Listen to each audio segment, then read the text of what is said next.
அத்தை, எங்க அக்கா இருக்கா பிரெக்னெண்டா, அவளை பாத்துக்கணும் கரெக்டா. கரெக்டா. கரெக்ட். எங்க அக்கா மாசமா இருக்கால, அவளால மாடி ஏற முடியாது. அதுக்கு என்ன வீட்ல லிஃப்ட் வைக்கணுமா? ஐடியா நல்லா இருக்குல்லக்கா.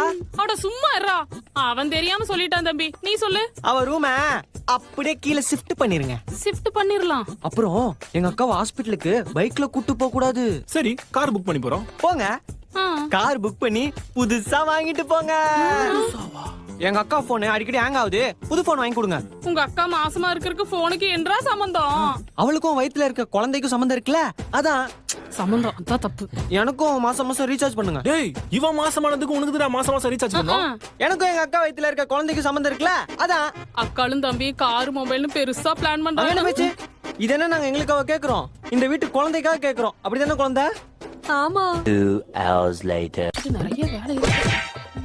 அத்தை, என்னம்மா? என் வயித்துல குழந்தை உதைக்குது. என்னது, ஒரே மாசத்துல குழந்தை உதைக்குதா? அப்ப எத்தனை மாசத்துல உதைக்கும்? அதெல்லாம் ஒரு 5-6 மாசம் ஆகும்மா. சரி, ஓகே. வேலையை முடிச்சாச்சு. அத்தை, என்னம்மா? குழந்தைக்கு பசிக்குதுன்னு எனக்கு எப்படி தெரியும்?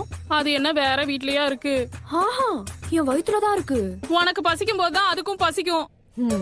சரி அத்தை, இந்த நேரத்துல என்னம்மா? குழந்தை வயித்துல இருக்கும் போது இப்படி தூங்கணுமா இல்ல அப்படி தூங்கணுமா? எப்படி தூங்கணும்? நீ தூங்கு போதும். ஓகே. இவ குழந்தைய பெத்தெடுக்கிறதுக்குள்ள என்ன வறுத்து எடுத்துருவா போல இருக்கு.